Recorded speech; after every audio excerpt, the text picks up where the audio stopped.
Revenir, mais c'est une victoire qui soulage, oui ou non. Habillage à la française, merci mes amis en régie. Jo, c'est un oui ou c'est un non? Le résultat soulage, oui. Une victoire, oui, un résultat, donc oui. Oui. Bertrand? Oui, pour les gens comme vous. Oui. Non, c'est la question que vous adressez. Mais à cause de gens comme vous, la victoire soulage les gens. À cause des gens comme moi, donc c'est une... Ouais, d'accord, ok. Stéphane? Bien sûr. Bien sûr, Bien oui. sûr qu'elle soulage. Voilà. Jérôme? Oui, bien sûr qu'elle soulage. Hein? Président, avez-vous... Oui, vous êtes plutôt... Oui, je ne dirais pas ce qu'il y a à dire qu'elle rassure, mais c'est une bonne chose de voir que dans cet effectif, malgré les blessés, il y a 8 joueurs de champ qui sont rentrés, pas en cours de match, qui ont démarré le match, et ça a donné quand même une équipe de France qui fait un match correct. Le contexte, c'est important. Alors le contexte, c'est qui? C'est l'équipe du soir qui est que vous nous donnez beaucoup de pouvoir maintenant que vous nous quittez, mon cher Bertrand. À vous de jouer. Mais je refusais de l'accepter, c'est pour ça que j'ai fui. Non, mais c'est vrai que le contexte était lourd, pesant autour du Didier Deschamps. Je ne veux pas déflorer le débat suivant, mais bon, l'équipe de France, le très haut niveau, ne permet pas trop de mauvaises contre-performances. Et là, suite à cet Euro qui avait été réussi d'un point de vue du résultat, raté d'un point de vue du jeu, et ce match catastrophique contre les Italiens, mettait une grande pression. Et si ce soir il y avait eu une débandade, il y aurait eu une énorme pression. Donc forcément, je pense que ça peut être perçu comme un soulagement. Après, de là en tirer des enseignements, on verra dans quelle mesure. Et il y avait tellement de joueurs qui habituellement ne jouent pas du tout ou juste un peu qu'il faut rester prudent. Mais moi, je pense que c'est une bouffée d'air frais pour l'équipe de France de gagner ce soir. Stéphane? C'est une lecture étonnante de se dire effectivement il y avait 8 nouveaux joueurs par rapport au match de vendredi. Mais si vous regardez la demi-finale de l'Euro, il y avait 8 titulaires quand même. C'est-à-dire qu'évidemment, il n'y avait pas Mbappé, il n'y avait pas Griezmann, Griezmann n'était pas titulaire. Il n'y avait pas l'Espagne en face aussi. Rabiot. Pardon? Et il n'y avait pas l'Espagne en face.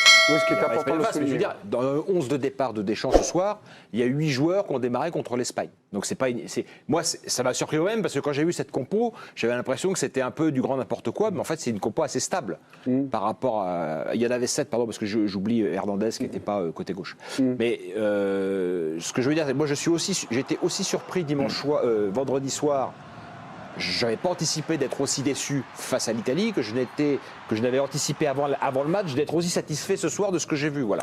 C'est 2 matchs assez déroutants. Stéphane Guy, toujours un coup de retard. Exactement. Jérôme et Jo. J'ai rien compris. Bah oui.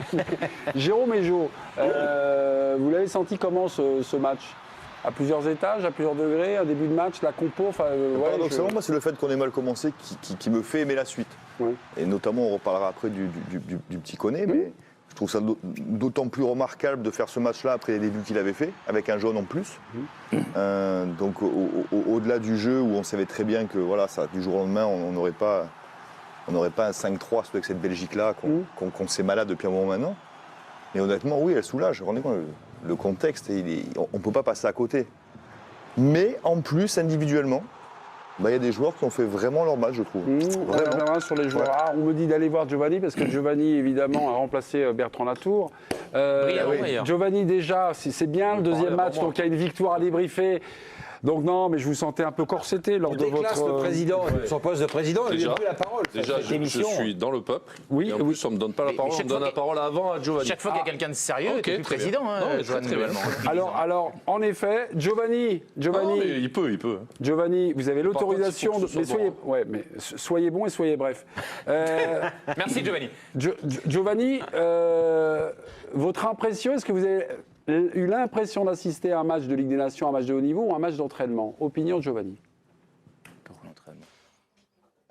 Bonsoir, mais merci pour cette magnifique présentation. Non, mais honnêtement, l'intensité au début du match, moi j'étais consterné, c'était affligeant. Mais ce qui m'a frappé, je trouve, c'est l'attitude du stade, en fait, du public. C'est-à-dire qu'au début, on avait le sentiment que c'était clairement un match amical. Il y avait très peu d'ambiance. Le public était là sans trop savoir pourquoi. Et en fait, au fur et à mesure de la rencontre, notamment en seconde période et sur les 20 dernières minutes, ils ont été conquis en fait par 2-3 gestes de classe, notamment de Manu Koné, on en parlera plus tard, de l'état d'esprit des garçons. Et sur le dernier quart d'heure, le Groupama Stadium qui n'était pas plein, on le rappelle, c'est vraiment prêté au jeu. Il y avait des holas, il y avait des applaudissements. Et je trouve que c'est assez révélateur de tout ce qu'on a vécu ce soir. On n'avait pas forcément envie de voir les Bleus, on n'attendait pas grand-chose. Et puis on en ressort quand même content et satisfait. Si Giovanni, Jo, ça va, il a été bon. Première intervention extrêmement forte. C'est bien d'avoir un ressenti du stade. Exactement. L'explication finalement de la manière dont ont vécu les spectateurs qui ont assisté au match.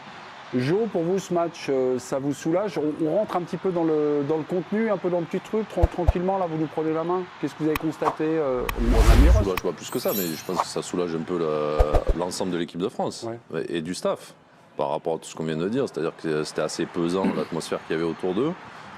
Les résultats n'étaient pas là en plus de la manière, donc forcément il y avait une vraie pression. Et avec tous ces changements, ces remaniements par rapport à vendredi ou samedi, je sais plus. Vendredi. Je pense que l'état d'esprit était là déjà. Donc après, il y a eu beaucoup d'erreurs techniques, etc., etc. Mais je trouve qu'il y a eu plutôt de bonnes choses face à une Belgique qui a vécu qui a joué un quart d'heure, quoi. Ouais, à peu près. Ouais, qui avait des intentions de faire mal. Donc c'est plutôt une soirée positive. Une soirée surprenante. Positive. On devrait jouer la Belgique. Surprenante positive. Quand ça va mal, on joue la Belgique. Ah bah oui, il faudrait qu'on joue la Belgique. Il faut qu'on joue la Belgique régulièrement pour se remettre un peu en. Attention, parce que quand les équipes. De toute façon, il faut faire attention quand les équipes sont pas bien. En général, on les relance. Hein. Ouais. On a relancé l'Allemagne 3 mois avant l'Euro. C'est vrai. Et on a relancé l'Italie il y a 3 jours. Lorsque vous découvrez, ça va. Les Belges, pour l'instant, on les relance pas trop. Lorsque vous avez découvert la compo de départ, vous êtes posé quoi comme question?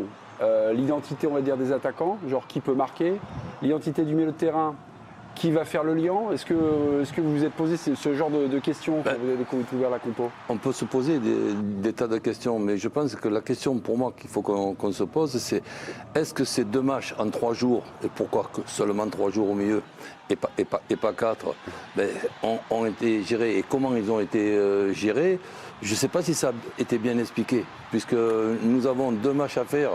Et notre équipe de France, il faut quand même qu'elle se prépare parce qu'il y a 4 ou 5 joueurs importants qui ne sont pas là pour le moment et qui sont blessés. Donc nous avions peut-être Didier qui, pour moi, aurait pu présenter les choses de la façon suivante. Il y a 4 mi-temps à faire. Ouais. Il y a des joueurs qui en feront 3. Il y en a d'autres qui en feront 2 et d'autres qui en feront 1. C'est ce qu'il a fait un peu, non? Oui, mais si par exemple on parle du match de ce soir, on parle du match de ce soir en fonction de la défaite qu'il y a eu. Et cette défaite contre l'Italie, je pense qu'elle aurait pu être présentée comme possible et qu'on fera le point, pas le soir de l'Italie, où là on est en train de parler de catastrophe, etc., etc. Bon, on fera le point au soir de la Belgique et après, il y aura suffisamment de semaines pour bien réfléchir, récupérer les joueurs importants qui sont blessés pour rencontrer l'Israël. C'était pas une compo sanction, quoi. Non, mais voilà. Roland, c'est à peu près ce que nous a dit Didier Deschamps avant le match contre l'Italie. Mais ça, c'est un discours de coach. Mais est-ce qu'il est entendable par le public? Est-ce qu'il est entendable par nous? Quand on voit... Si Deschamps avait dit ça avant l'Italie, quand on voit le match lamentable des Bleus contre l'Italie, tu peux pas te projeter en disant oui, mais c'est pas grave parce que dans 3 jours, ce sera une autre affaire, etc. C'est malheureusement la loi du foot, c'est la loi du match qui sanctionne le match de ce soir, c'était un match pour réparer la défaite contre l'Italie ou plutôt pour continuer à gérer l'effectif? Il était évident que ce soir, les Bleus devaient réagir. Il est évident que Deschamps a fait du Deschamps plus que jamais ce soir. T'as sanctionné qui alors dans ton esprit à toi? Non, moi je pense qu'il n'a pas sanctionné. Enfin, je pense quand même que les 4 offensifs qui ont été enlevés vendredi ont des questions à se poser sur leur niveau d'investissement, etc. Parce qu'avec des joueurs qui sur le papier sont quand même moins excitants, moins talentueux, la prestation, à l'arrivée, on est à 25 tirs, 9 cadrés. Mais Didier peut nous expliquer aussi qu'il y a eu une équipe avec une organisation et une organisation qui pour moi était quand même très moyenne, 2 latéraux offensifs, 4 attaquants. Donc je pense que cette équipe contre l'Italie était totalement déséquilibrée. Là, ça a été rectifié. Il y avait un 4-3-3, je dirais classique, et je pense que l'équipe de ce soir, c'est pas seulement qu'il y a eu 8 joueurs de changer, il y a eu aussi une organisation de changer. Et l'organisation que nous avions, plutôt la désorganisation que nous avions contre l'Italie, elle a été réparée ce soir. Ok. Sur le début de match, c'est vrai quand vous avez dit c'est un match à la Deschamps.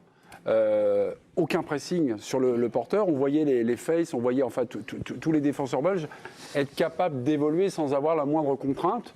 J'ai eu un moment peur d'ailleurs, avec toute cette liberté là sur les premières passes, ce temps d'avance. Et finalement, ça a été quelque chose de relativement bien géré, non, par les Bleus, par l'équipe de Deschamps. Il leur a fallu 10 minutes, un quart d'heure, une quinzaine de minutes avant d'entrer avant de se libérer et d'être mieux, mais c'est explicable. Effectivement, il y a des joueurs qui étaient titulaires à l'Euro. Il y a une ligne qui n'est pas anodine, c'est celle des milieux de terrain. Bon, vous avez 2 joueurs sur 3 qui n'ont pas ou très peu de références, hormis Kanté. Et d'ailleurs, Koné fait un début de match catastrophique. Oui. Guendouzi peut aussi parfois un peu s'éparpiller. Et le temps que chacun se remette à flot, ensuite, on leur a posé davantage de problèmes. C'est vrai que ces actions au début de match, c'était Beckenbauer. Ça me dit, il dribble les 3 joueurs. C'est extravagant. Ouais. Et après, ça allait mieux. Et pour compléter ce que disait Roland sur l'animation, c'est vrai que Deschamps avec 4 offensifs, ça ne lui ressemble pas du tout. Il nous dit pas grand-chose. Moi, je sais que pour avoir échangé avec lui là-dessus, à chaque fois, il prend le loisir même de prendre des coachs offensifs. Il dit, mais quasiment personne ne fait jouer 4 offensifs. Alors après, on prend les exemples qu'on veut, etc. Mais en tout cas, lui, ça ne lui ressemble pas. Ouais. Et il aime pas ça. Et, et il dit d'ailleurs, souvent, quand il l'a fait en bleu, ça n'a pas marché. Ouais. Très souvent, ça n'a pas marché. Et c'est vrai que ça ressemble un peu à une composition pour contenter les gens et la vie générale sur il nous faut du renouveau, et Barcola et Olysée. Mais sauf qu'au fond de lui, je crois qu'il n'y croit pas beaucoup. Je dis pas qu'il a fait cette compo-là en se disant, je vais perdre, prendre la sauce et puis espérer gagner contre les Belges. Mais en tout cas, c'est pas des compos qui ont vocation à vivre sur des matchs importants, parce que lui ne le fait pas. Alors après, on peut revisiter son logiciel, mais lui n'aime pas ça. C'est des constats malheureusement qui affligent.